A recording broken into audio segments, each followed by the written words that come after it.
मैं सबसे पहले लाहौर प्रेस क्लब की इंतज़ामिया का और जितने मीडिया इस भरपूर तादाद में हमारी रिक्वेस्ट पे यहाँ पे ये कवरेज करने आया है, सबसे पहले तो आप सबको मेरी तरफ से बहुत बहुत अस्सलाम वालेकुम। और उसके बाद जो है वो मैं आपका शुक्रिया अदा करता हूँ कि आप सब जो है वो इस बदकिस्मत वकूए को, जो कि कोई नई चीज़ नहीं है, मुल्क में बेशुमार वकूआ होते रहते हैं, लेकिन इस वकूए की कुछ खास चीज़ें हैं, जो कुछ खास पहलू हैं जो आपके सामने लाए जाएंगे। आपका शुक्रिया अदा करता हूँ और उम्मीद करता हूँ कि जितनी बड़ी तादाद में यहाँ पे मीडिया इस सारी प्रेस कॉन्फ्रेंस को कवर करने आया है, बिल्कुल इसी तरह। जी जी, मैं आ रहा हूँ, मैं आ रहा हूँ जी जी, मैं आ रहा हूँ उस पर। मैं सिर्फ शुक्रिया अदा कर लूँ, उसके बाद मेरी उम्मीद यही है कि इसको बिल्कुल इसी तरह ही ब्रॉडकास्ट भी किया जाएगा, इस पर सेंसरशिप भी जो सा नहीं की जाएगी, और इसको भरपूर कवरेज जो है वो सिर्फ यहीं पे नहीं होगी कैमरा की सूरत में, बल्कि इसको प्रॉपरली फुल ब्रॉडकास्टिंग जो इसका राइट है, इस वकूए का ये न्यूज़ है, इसको आप करेंगे। मेरा नाम मियाँ अली इशफाक है। मैं पेशे के एतबार से वकील हूँ। इस केस में मैं दो मुख्तलिफ फरीकैन को रिप्रेजेंट कर रहा हूँ, जो कि किसी हद तक को रिलेटेड है आपस में। मैं सबसे पहले रिप्रेजेंट कर रहा हूँ उस्मा खान को, जो इनके साथ बदकिस्मत वकूआ हुआ है उस मुकदमे में। इनकी इंतजामी और अदालती लिहाज से मैं कानूनी मुआवनत उनसे करूँगा। और दूसरा, मैं मजीद रिप्रेजेंट कर रहा हूँ बैरिस्टर हसान खान न्याजी को, कि कल रात इसी वकूए से मुतल्लिका आमना उस्मान मलिक, जो कि उस्मान मलिक साहब की बेगम है, उन्होंने एक अपना वीडियो क्लिप जारी किया है, और उसमें उन्होंने बैरिस्टर हसान खान न्याजी पर जो है वो बेबुनियाद किस्म के और फजूल किस्म के इल्ज़ाम लगाए हैं। तो उसके लिए मैं बैरिस्टर हसान खान न्याजी की तरफ से भी FIA में एक लीगल प्रोसीडिंग मुकदमा दर्ज कराने की नीयत से under the cyber under the prevention of cyber crime act 2016 मैं कार्रवाई जो करने जा रहा हूँ। तो मेरा स्टेटस जो है वो इस सारे आपके सामने दो मुख्तलिफ लोगों के वकील की होने की हैसियत से है। अब मैं आ जाता हूँ इसके मुख्तलिफ पहलुओं पर। आपके सामने ये सोशल मीडिया से जो है वो चीज़ हाईलाइट हुई है कल, और कल एक मुकदमा रात को दर्ज हुआ है। फाइल जो वो दे दें। कल रात लाहौर में डिफेंस सी पुलिस स्टेशन में एक मुकदमा दर्ज हुआ है, जो कि पाकिस्तान में लाखों नहीं बल्कि करोड़ों लोगों ने अपनी आवाज़ बुलंद की है। और वो किस सूरत में की है, और वो किस सूरत में पब्लिक ने की है, कि कुछ वीडियोस जो हैं वो लीक की गई हैं। आपको ये बताता चलूं कि वीडियोस आपके सामने दो बहनें मौजूद हैं, उस्मा खान और हुमा। चूंकि विक्टिम ये है, ये तो मुमकिन नहीं है कि कोई इस वकूए की वीडियो ये बना ले, या उस घर में इनके साथ, जिस घर में इनकी अपनी रहायशगाह पे इनके अलावा कोई मौजूद नहीं था सिवाय जो से उस्मान मलिक के, तो ये तो मुमकिन नहीं है कि इनकी तरफ से इनके किसी मुलाजिम ने या इनके किसी जानने वाले ने कोई ऐसी वीडियो बनाई हो। तो वीडियो जो सा वो बनी है जिन लोगों ने उस घर पे दीदा दलेरी के साथ अटैक किया उनकी तरफ से, और वीडियो की जो लीकेज है लॉजिकली और सेंसिबली ये भी सिर्फ उन्हीं की तरफ से ही हो सकती है। चले, अल्लाह भला करे जिसने वीडियो बनाई है, और अल्लाह भला करे जिसने वीडियो आगे फर्दर पब्लिकली ब्रॉडकास्ट की है। और उसके बाद लाखों नहीं बल्कि पाकिस्तान की करोड़ों आवाम ने नेशनली इंटरनेशनली इसको देखा, और पब्लिक से बेहतर जज कोई नहीं है। अगर जो पब्लिक ने देखा उसकी बुनियाद पर पब्लिक ने अपना एक ओपिनियन मेकअप किया, उसकी बुनियाद पर ही जो सा है वो हमारा बड़ी मुश्किल से नामुमकिन तरीके से, उसमें मीडिया के बहुत से ऐसे दोस्त हैं जिन्होंने मौके पर आके जो है वो इसको फर्दर कवरेज दी, और उनकी वजह से भी हमें अपनी हाथ रसाई में आसानी पैदा हुई है और मुकदमा दर्ज हो गया। अब मैं आ जाता हूँ आपको मुकदमे की तफसीलात के बारे में। मुकदमा जो है रात को दर्ज हुआ है 443 443/20 पुलिस स्टेशन डिफेंस सी। मुकदमे में दफात जो लगाई गई हैं, जिन लोगों ने उस घर पे अटैक किया गया है वो तीन नामजद लोग हैं, जो तीनों फीमेल्स हैं। उनके नाम भी आपको बताऊंगा और उनकी रिश्तेदारियां भी आपको बता देता हूँ। लेकिन उससे पहले मैं आपको जरा जुर्म की नोयत जो इस वक्त मुकदमे में दायर की गई है वो बता देता हूँ। मुकदमे में सबसे पहले दफा लगाई गई है 452, section 452 of the Pakistan penal code. वो डील करता है हाउस ट्रेसपासिंग के साथ, कि आप किसी भी दूसरे शख्स के घर में बगैर इजाजत कोई भी जुर्म करने की नीयत से अगर दाखिल हो जाए और जबरदस्ती दाखिल हो उसकी कंसेंट के बगैर, तो ये पाकिस्तान पीनल कोड की दफा अट्रैक्ट करती है। इस पूरी वीडियो में जो हमारा एविडेंस है इस केस का, और चूंकि आज का दौर है मॉडर्न पुलिसिंग का और मॉडर्न इन्वेस्टिगेशन का, तो ये जो वीडियो है ये तो अब इसमें कोई गुंजाइश नहीं रही। जबकि रात को आमना उस्मान मलिक की स्टेटमेंट आ गई है कि जी हम वहां पे गई जरूर थी, हमारा मोटिव जो है वो डिफरेंट था। तो उन्होंने इस क्राइम सीन पे, जिसको हम क्राइम सीन कहते हैं, इस घर में अपनी मौजूदगी जो है वो तो कन्फेस कर ली है, एडमिट कर ली है कि वो जबरदस्ती बगैर इजाजत के इस घर में वो दाखिल हुई हैं। लेकिन उनका साफ साफ कहना ये था कि उनके मुताबिक, ये उनका वर्जन है कि ये घर उनके खामद का है। आप के पास मैं आपको घर का नंबर दे देता हूँ, आप सारे मीडिया से ताल्लुक रखते हैं, पब्लिक ऑफिस तक आपकी एक्सेस है, आप बराए मेहरबानी इंडिपेंडेंट वेरिफिकेशन कर लें कि जो शख्स उनका आमना मलिक का हस्बैंड बताया जा रहा है उसका नाम उस्मान मलिक है। आपने ये तस्दीक और तफ्तीश और तहकीक करनी है कि क्या ये घर जाती मलकियत है उस्मान मलिक की। मेरा वर्शन इस पर यह है कि नहीं है। क्या इस घर के किराएदार का नाम उस्मान मलिक है? बिल्कुल ऐसा भी नहीं है, क्योंकि मेरे पास एग्रीमेंट है जो कि मैं तफ्तीश में पुलिस को जो सा है वो सबमिट कर दूंगा। तो ये उनका क्लेम कि जी हम वहां पे गई हैं और मेरे ये घर मेरे हस्बैंड का है, ये बिल्कुल बोगस क्लेम है। ये इस पे कोई ऐसी डॉक्यूमेंट्री एविडेंस प्रॉपर्टी की ऑनरशिप या उसकी रेंट एग्रीमेंट से मुतल्लिका उनके नाम पर ना है, तो ये तो उनके दावे की नफी है। लेकिन मैं आपको फिर बताता चलूं कि उन्होंने ये एडमिट करके कि ये मौके पर गई हैं लेकिन घर उनके हस्बैंड का था। मैंने एक मिनट के लिए ये भी तस्वुराती ख्याल कर लूं, जबकि हकीकत में ऐसा नहीं है, कि अगर उनके हस्बैंड का भी घर हो तब भी वो उस घर में दाखिल होने की मजाज ना है जबरदस्ती। बिल्कुल भी मैं कानूनी पोजीशन बताता फिर ये मेरा वर्षन नहीं है, लेकिन वर्षन मैं अपना लेके आ रहा हूँ। ये घर में उस्मा रह रही हैं कहीं बहुत लंबे अरसे से।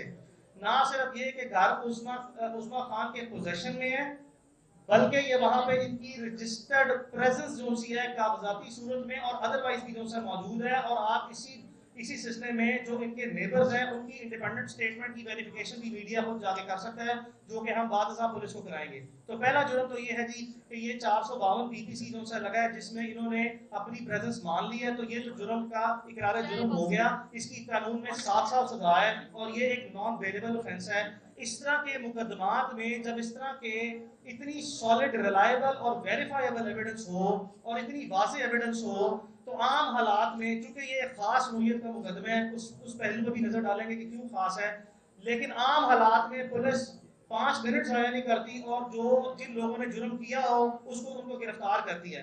लेकिन ताहाल हमारे इल्म में ना है, ना ही किसी मीडिया का भाई, अगर कोई मैं बात गलत कह रहा हूँ तो उसकी तस्दीक कर दे कि कोई गिरफ्तारी अमल में नहीं लाई गई है। ये इस मुकदमे का पहला ऑफेंस है जी। बेल भी नहीं कराई, आप दुरुस्त कह रहे हैं, आज कोई बेल नहीं हुई। आज अदालती रिकॉर्ड ये कहता है कि इस मुकदमे में जमानत कबल गिरफ्तारी जो है वो सेशन कोर्ट लाहौर से नहीं कराई गई। अच्छा, दूसरा इसमें जुर्म लगा है 427 पाकिस्तान पीनल कोड। ये मिसचीफ के हवाले से है कि किसी के घर में या किसी भी जगह पर आप तोड़ फोड़ करें। अगर आप ये वीडियो का आप लोगों ने, तमाम लोगों ने लाजमी तौर पर बगौर जायजा लिया है, तो इसमें आपको नजर आ रहा है कि कुछ खवातीन आपके सामने पड़े गुलदानों को और घर में जो वैल्यूबल प्रॉपर्टी है उसको तोड़ फोड़ रही है। तो अगर आप सिर्फ उसकी वीडियो एविडेंस की रिलायबिलिटी पे जब तक कि वो क्वेश्चन आप नहीं करते कि ये जैली है या फर्जी है या ये एडिटेड है या ये ऑल्टर है, अगर ये, चूंकि मैं पहले बयान कर चुका हूं कि आमना उस्मान मलिक ने अपने बयान में रात को एडमिट कर लिया कि मौके पर मौजूद थी और वीडियो के दूसरे कंटेंट्स उन्होंने वेरीफाई किए हैं, लिहाजा ये भी जुर्म जो है आपकी नंगी आंख देख सकती है, नेकेड आई से आप देख सकते हैं कि इस जुर्म का भी, जिस किसी ने भी तोड़फोड़ की है वो आपको वाज़ेह तौर पर नजर आ रहा है। तो इस सूरत हाल में भी पुलिस आम हालात में कोई ऐसे हालात हो तो गिरफ्तारी करती है, लेकिन इस जुर्म की हद तक भी कोई गिरफ्तारी अमल में ताबत ना लाई गई है। तीसरा जुर्म जो सा है उस पर हमारा इन्वेस्टिगेशन में हम जो है वो इस चीज को हाईलाइट करेंगे, पुलिस को हम कायल करेंगे। अगर पुलिस ने बगैर वीडियो देखे हमारी नरेशन ऑफ एफआईआर पर, यानी कि हमारी दरखास्त के मंदरजात को ही बुनियाद बनाते हुए एफआईआर दर्ज की है, तो तीसरा जुर्म इन्होंने लगाया 506।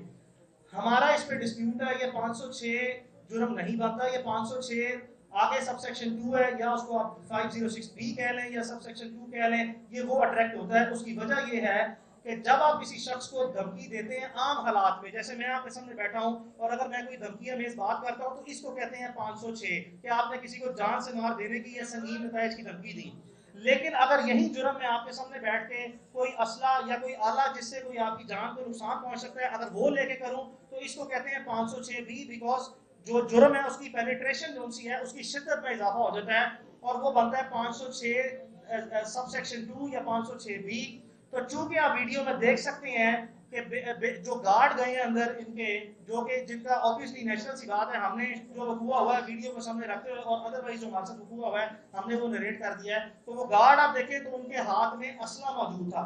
अब जब असले के साथ वो गए हैं और वहां पे मौजूद खवातीन जिनको हमने इस केस में नामजद किया और जिनके मैं आपके सामने नाम और किरदार और उनके फैमिली रिलेशनशिप लेके आऊंगा, उन्होंने आपने वीडियो में सुना कि धमकी दी है और आप ये भी वीडियोस में देख रहे हैं कि गार्ड्स को जो कि असले से मौजूद हैं उनको कहा जा रहा है कि इनके ऊपर लड़कियों के ऊपर चढ़ाई करें, यानी कि जिस्मानी तौर पर आप देख रहे हैं कि वो इनके ऊपर चार्ज कर रहे हैं, इनके ऊपर जो है चढ़ने की कोशिश कर रहे हैं। ये मैं नहीं कह रहा, ये वीडियो में सबूत मौजूद है। तो इन हालात में जब आपके पास असला है और आप थ्रेट कर रहे हैं किसी को असले के जोर पे, तो कानूनी तौर पर जो है ये बड़ी मुस्तनद किस्म की राय है, ये कंसिडर्ड ओपिनियन है, इसमें कोई फ्लेक्सिबिलिटी नहीं है कि 506 बी या 506 सब सेक्शन 2 जो से अट्रैक्ट करता है जिसकी 10 साल सजा है। तो हम पुलिस से ये उम्मीद भी रखते हैं, हम उनके सामने अपना इस मौक़िफ़ को भरपूर तरीके से पेश करेंगे।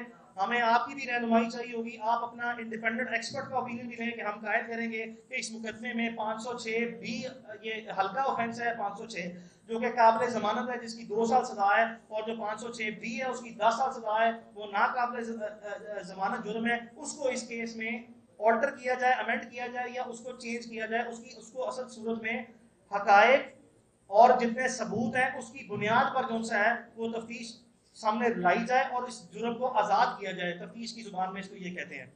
अब आ जाते हैं पुलिस के किरदार पे। देखें इसमें कोई शक नहीं है, आप ये ईद से एक दिन पहले का वकूआ है, गालिबन ये 20 तारीख की रात वकूआ है, ये 23 का।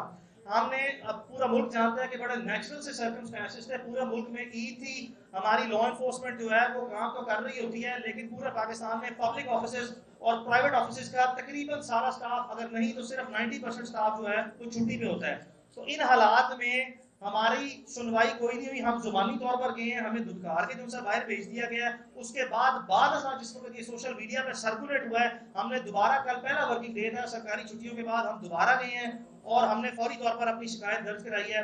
पहले चंद घंटे 10 से 12 घंटे, इसमें कोई शक नहीं है कि हमारी सुनवाई नहीं हुई। कुदरती तौर पर जो है वो पुलिस का इनिशियल मौक़िफ़ ये था कि हमारे ऊपर दबाव है, हम कुछ नहीं कर सकते, नीचे एसएचओ की लेवल पे बात कर रहा हूँ। लेकिन बाद चूंकि पब्लिक ओपिनियन जो है वो इस तरह इस मैसिव लेवल पे जो है पहुंच गया कि एक पब्लिक परसेप्शन जो है क्रिएट हो गया कि इसमें वाकई ये जो लोग हैं गुनाहगार हैं और ये क्यों मलूज़ है खातिर, अवाम की तरफ से सवालों जवाब और राय का सिलसिला शुरू हो गया, जिसको सामने रखते हुए पुलिस ने फाइनली अपनी प्रोफेशनल जिम्मेदारी, कानूनी जिम्मेदारी हकीकी मानों में जो है अदा की है। इस पे लाहौर पुलिस, खासकर मैं सबसे पहले आईजी पंजाब को जो है वो मैं उनका शुक्रिया अदा करता हूँ कि उन्होंने इसका नोटिस लिया, बिकॉज जो इस केस में फिगर्स हैं जिसमें मैं मजीद थोड़ी देर में आऊँगा, उनकी मौजूदगी में आम हालात में इस मुल्क में देखा गया है कि मुकदमा तक के बुनियादी जो इंसान का हक है, किसी भी शहरी का हक है, उससे भी आपको महरूम किया जाता है। तो आईजी पंजाब का मैं सबसे पहले शुक्रिया अदा करता हूँ कि उन्होंने ये हमारा मुकदमा दर्ज किया।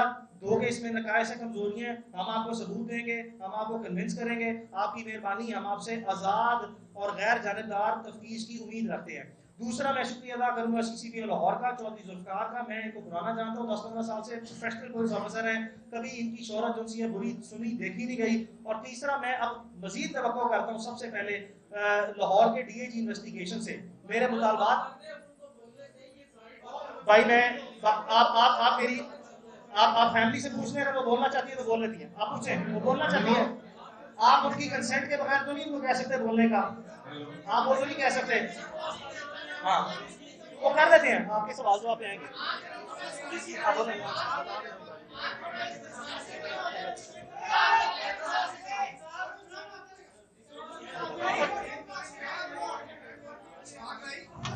यहाँ पर फोटोग्राफी नहीं हो रही, बराए मेहरबानी उनको जगह दे दीजिए, फोटोग्राफी ना करें।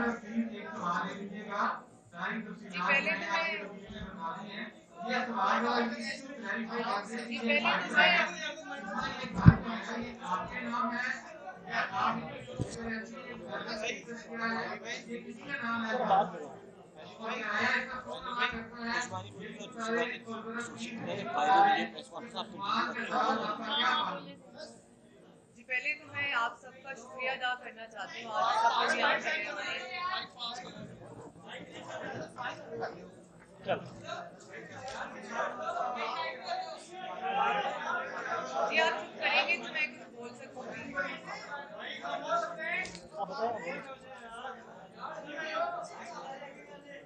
जी पहले तो मैं आप सब लोगों का शुक्रिया अदा करना चाहती हूँ। आप लोग सब यहाँ पर हैं और आपके जितने सवाल हैं उन सबके जवाब मेरे लॉयर देंगे और खतीजा देंगे। आपने जिस तरह के सवाल करने आप कर सकते हैं सब सवालों के जवाब मेरे लॉयर और खतीजा देंगे। देखिए मेरी बात सुनिए, मुकदमा आपसे रिलेटेड है, आप जरा प्लीज मेहरबानी करें। तो मैं वाकया बता रहा हूं, एक तो दूसरा ये है कि ये बता रहे हैं मैं दे रहा हूँ जवाब। जी मैं दे रहा हूँ जवाब।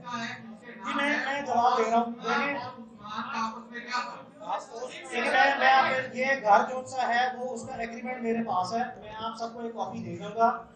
ये उस्मा साहबा को दें मेहरबानी मेरी बात है, उस्मा साहबा सुने, मेरी आपसे गुजारिश है, उस्मा साहबा ने ही मुझे प्रोफेशनली एंगेज किया सिर्फ इसीलिए कि मैं इसके तमाम कि मैं आप अच्छा इसके तमाम कानूनी पहलू मैंने डिस्कस कर दिए हैं और अच्छा मैं इसमें बाबर नसीम जो सा है वो घर के मालिक हैं, ना ही उस्मान के कोई रिश्तेदार हैं, ना ही उस्मान के कोई रिश्तेदार हैं। जी मैं दूंगा जी, अदालत में भी आप लाजमी तवक्को करें कि मैं दूंगा। बिस्मिल्लाहिर्रहमान। यार एक बात सुनने, हमें बात सुने, एक सेकेंड बात सुने।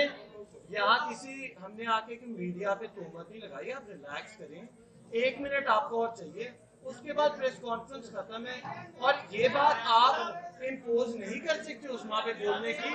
ऑलरेडी हम पे मलिक रियाज का प्रेशर है, हम पे मलिक आप प्लीज 1 मिनट दे दें। जरूरी बात ये आपको ये शवाहिद, आपको ये डॉक्यूमेंट देखिए उस्मा की जान को खतरात लाहक हैं। आप इस चीज की सेंसिटिविटी को अंडरस्टैंड करें। उस्मा खान की जान को खतरात लाहक हैं, इसीलिए प्रेस कॉन्फ्रेंस की है। प्रेस कॉन्फ्रेंस होता है मीडिया प्लेटफॉर्म जो सा है वो किसी भी शख्स के लिए जो विक्टिम है किसी चीज का उसका राइट है। प्रेस कॉन्फ्रेंस इसलिए की है। अच्छा आप मेरी गुजारिश आपसे ये है, दाऊद भाई सवाल कर लेगा। जी मैं मियां दाऊद आपको सवाल दे रहा हूं। मैं मियां दाऊद आपको सवाल, मियां दाऊद इस घर की मलकियत एक थर्ड पार्टी के नाम पे है जिसे हम नहीं जानते। ये उस्मा के करीबी दोस्त है बाबर, जिसके नाम पे इस घर का किराया नाम है और वही हम तफ्तीश उनको पे देंगे। तो जो ये उनका क्लेम है कि ये उनके खामन का घर है, ऐसी बात मुझे तौर पर नहीं है। उस्मान मलिक के साथ 2 साल पुराना ताल्लुक है। ये जितनी बातें हम जो क्लेम यहाँ पे करेंगे कोई ऐसा क्लेम नहीं होगा जिसका हम सबूत ना ले सके। उस्मा का ताल्लुक 2 साल से है। उस्मान मलिक जो है वो उस्मा से शादी करना चाहता था। 5 महीने पहले उस्मा ने उस पर इनकार कर दिया, जिसके बाद अब वो जो पुराना रिलेशनशिप है उसकी बुनियाद पर जबरदस्ती जो है रास्ता कायम करने की कोशिश करता है। ये बात उस्मा के मुताबिक दिसंबर 2019 में उस्मान मलिक की फैमिली के नॉलेज में है।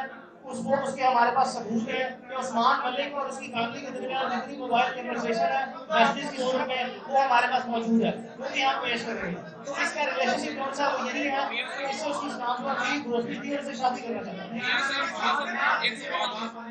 यार एक मिनट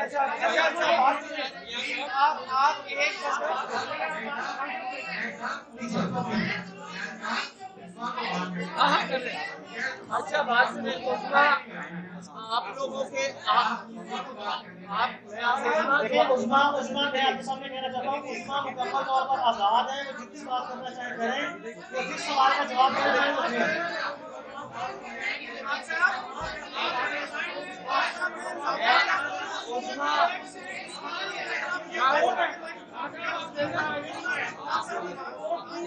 आप उस्मा से सवाल करें मैडम, आप उस्मा से सवाल करें।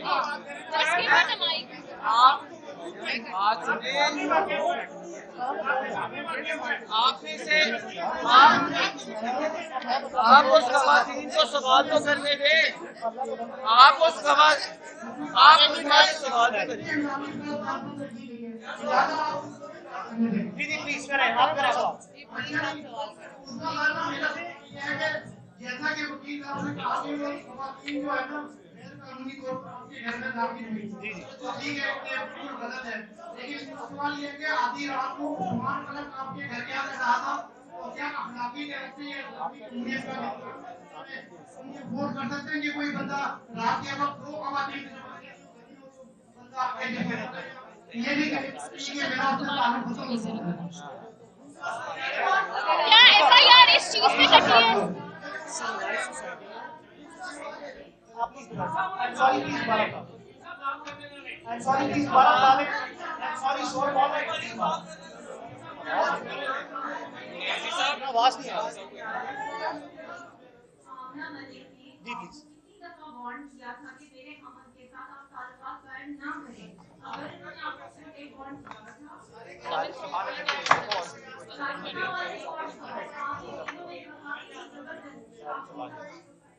ठीक है, ठीक।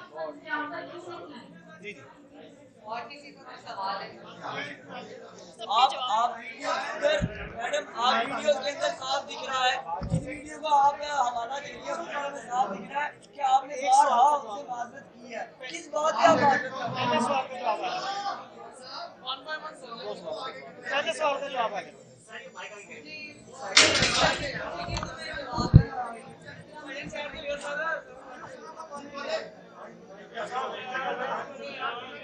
पहली बात तो ये मैंने इस बात का जवाब दिया है आपको कि मेरा उस्मान के साथ मेरी दोस्ती थी, ठीक है, और वो मुझसे निकाह करना चाहता था, मैं 2 साल से उसे जानती थी, ठीक है।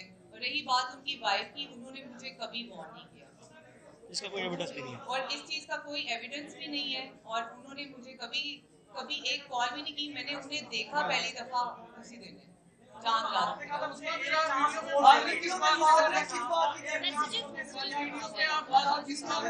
उन्होंने मेरे ऊपर गन रखी हुई थी, इसीलिए मैं उन्हें कह रही थी कि मुझे एक चांस और दे दे प्लीज, आप मुझे माफ कर दें। ऐसा कोई वाकया पहले नहीं हुआ। वो चांस देने से मुराद ये होती है कि जब आपकी जान जा रही हो तो आप कहते हैं कि अगर आपको ये एतराज है, मेरे इनके साथ रिलेशनशिप है, तो मैं नहीं, ऐसा कोई नहीं है। वो चांस की बात सिर्फ इस वजह से है, मैं क्या बताऊं, नहीं मैं अगर चांस की बात सिर्फ इसीलिए है कि अगर आपको इस रिलेशनशिप में एतराज है तो रिलेशनशिप नहीं रखा जाएगा भाई, जो भी।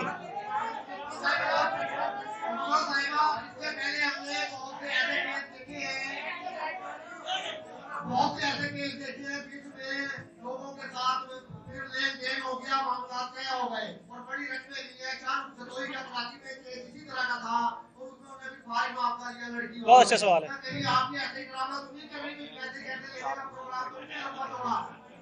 ऐसा कुछ होता तो मैं आज यहाँ ना होती। आपको क्या लगता है ऐसा कुछ होता तो मैं यहाँ आज आप लोगों के सामने ना बैठी होती। अगर मुझे बात खत्म करनी होती, लेन देन नहीं करना होता, तो मैं ये मुकदमा ही ना दर्ज करती।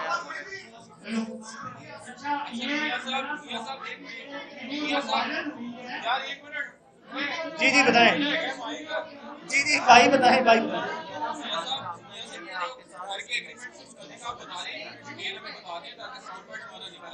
चलो मैं भाई का सवाल है। मिस वन भाई मैं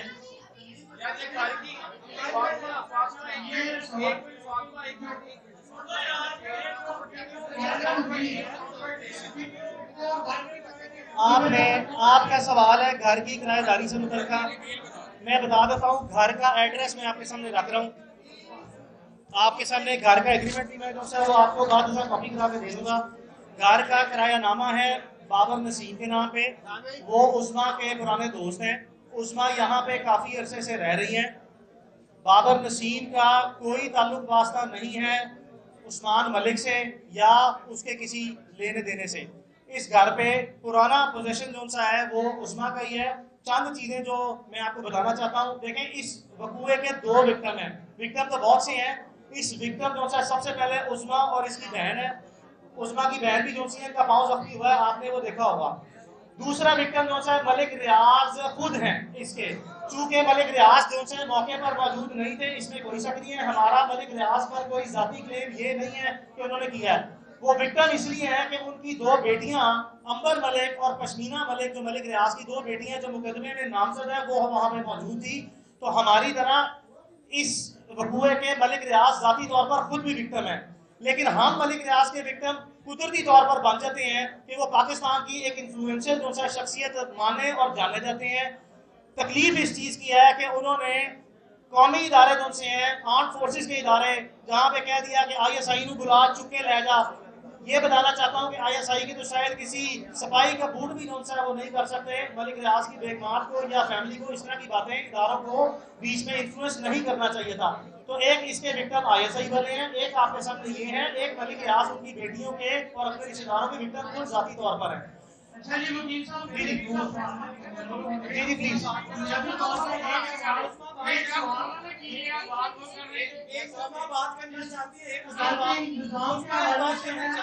इस मुल्क के अदालती निज़ाम के हवाले से है। जी जी। इस मुल्क से आपने बहुत सारी दफात दिलवाई है, घर में छापों के, घर में तोड़ फोड़ की, और बहुत कुछ देखा है। एक माइक मेरे बाद में आप बात कर लें। जी जी। अदालती निज़ाम के हवाले से है कि आपने दफात बहुत सी दिलवाई, तोड़ फोड़ की, घर में दाखिल हुए, और यूं साइड इस मुल्क ने ये भी देखा कि वकील जब PIC में दाखिल हुए, हर चीज रिकॉर्ड में है और वो उसका फैसला भी सामने जी जी। क्या इस केस का भी फैसला उसी तरह होगा? दूसरा सवाल ये है कि उस वीडियो को किसने बनाया, आप उसका नाम क्यों नहीं देते? उस वीडियो को वायरल किसने किया? ये मुमकिन नहीं है। जी जी, मजीद किसी बात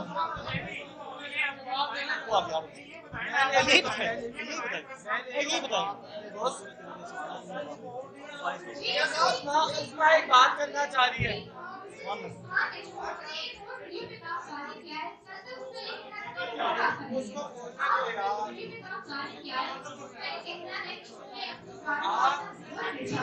वो सारी चीजें जो वो बेचते रही है वो उनके शौहर आपके नाम करते रहे हैं, आपको देते रहे हैं। इस वीडियो में उनके इस पैगाम में किस हद तक कहाँ पे है सब कुछ? कहाँ पर ऐसे हैं? मतलब इसमें कोई ऐसी बात नहीं है। अगर कोई ऐसी बात है तो वो अपना मुकदमा अपने खामन के खिलाफ दर्ज कराएं, अपने खामन के खिलाफ मुकदमा दर्ज कराएं कि जो उनकी मलकियत थी उनकी इमारत में खयानत करते रहे।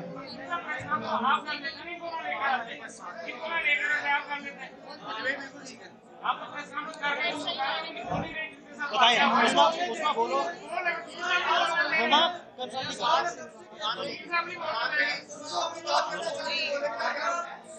उन्हें अगर लगता है कि वो ये पैसों की बात करके और इस तरह की बात करके सही साबित हो जाएंगे, तो ऐसा तो मुमकिन नहीं है। जो उन्होंने किया है उस चीज़ का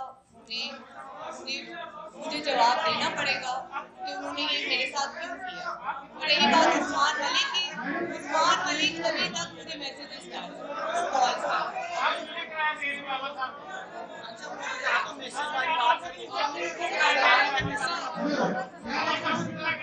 और ये मैं बात कोर्ट में प्रूव करूंगी कि उस्मान की कॉल्स, डिटेल्स और मैसेजेस अभी भी मेरे पास हैं और मुझे वो कॉल्स कर रहे हैं।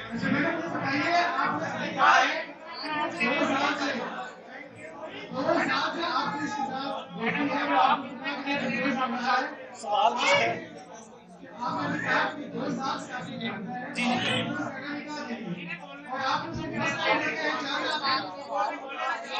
आखिरी सवाल का हिस्सा क्या है?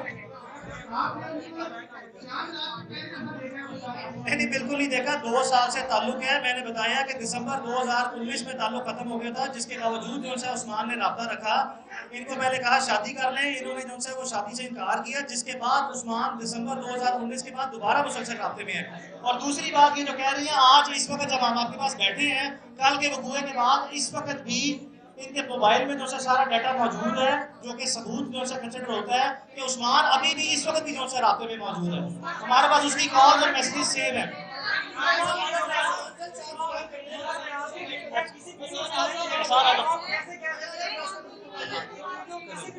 अच्छा हम मुतालबात आप मजीद सवाल ले रही थी, मैं साथ से मुतालबात आपके सामने रख देते हैं। मुतालबात हमारे जो से वो 3-4 हैं। हमारे 3-4 मुतालबात हैं। हमारा सबसे पहला मुतालबा ये है, हमें सबसे पहला हमारे मुतालबा सुन लें, फिर उससे सवाल करें। हमारा सबसे पहला मुतालबा जो है वो ये है कि हमें सिक्योरिटी जो है मुहैया की जाए फिल फॉर। इसमें कोई शक नहीं है कि हमारी जान को लाजमन खतरा है। हमें जिस तरह कल रात से मुख्तलिफ तरीकों से टेलीफोनिकली नामालूम जो है लोग आते हैं, हरासा कर रहे हैं, कभी गाड़ी आगे लगाते हैं, कभी पीछे लगाते हैं, हमें फिल फॉर जो है सिक्योरिटी दी जाए, ये पहला मुतालबा है। हमारा दूसरा मुतालबा ये है कि कम अज कम तफ्तीश जो है वो DIG इन्वेस्टिगेशन लाहौर की जाती सरबराही में हो और उसके 2 न्यूट्रल मेंबर्स जो से हैं जो लाहौर डिस्ट्रिक्ट से ना हो वो भी जो है वो लिए जाएं। ये हमारा दूसरा मुतालबा है।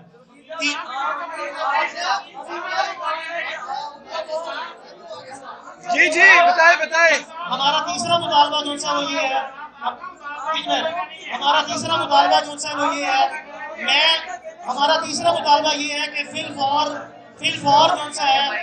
फॉर जो है मुलजिमान की गिरफ्तारी जो है अमल में लाई जाए और कतई तौर पर यह तासुर न दिया जाए कि ये बाअसर लोग हैं, कानून से ज्यादा रोब और ताकत किसी चीज की नहीं होती। बराए मेहरबानी को गिरफ्तार किया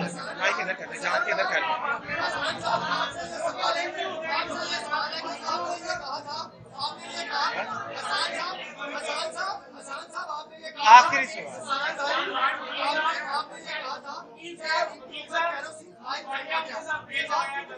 ये बात बिल्कुल दुरुस्त नहीं है। ये जब मैं केस नहीं मुझे पता था, ये तब की बात है। इन्होंने वाज़ेह की है ये केस सच पे मबनी है। उस पे उनके बकौल उन्होंने शराब फेंकी थी और हमारे बकौल वो शराब नहीं थी। इन्वेस्टिगेशन में हम चाहते हैं कि हमारा ख्याल है उन्होंने जलाने की कोशिश की, लेकिन क्योंकि हमारे पास वाज़ेह सबूत नहीं, हमने सच और हक पे केस लड़ना। मैं एक आपसे और FIR में भी शामिल नहीं है। आपको एक रिक्वेस्ट दे रहा हूँ, आप में से किसी ने कहा था कि उन्होंने आपको अप्रोच किया। उस्मा बेचारी बोल रही थी, आवाज नहीं, उसने एक बात की जो आपने सुनी नहीं। उस्मा के पास मैसेज है कल। आप प्लीज सुन ले, वो कहने लगी है। मैं कह रहा हूँ कि उस्मा को बोलने दे, मैं कहता हूँ उस्मा को बोलने दे। आप लोगों को यहाँ कुछ आप लोग बोल नहीं देते। दाऊद भाई बोलो यार।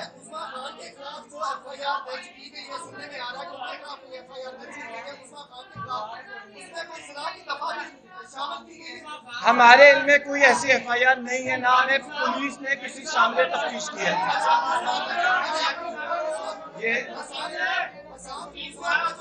जी हाँ जी बिल्कुल भी नहीं है। इसी वजह से जो अबीन मलिक रियाज साहब की बेटियां घुसी हैं वो गैर कानूनी है।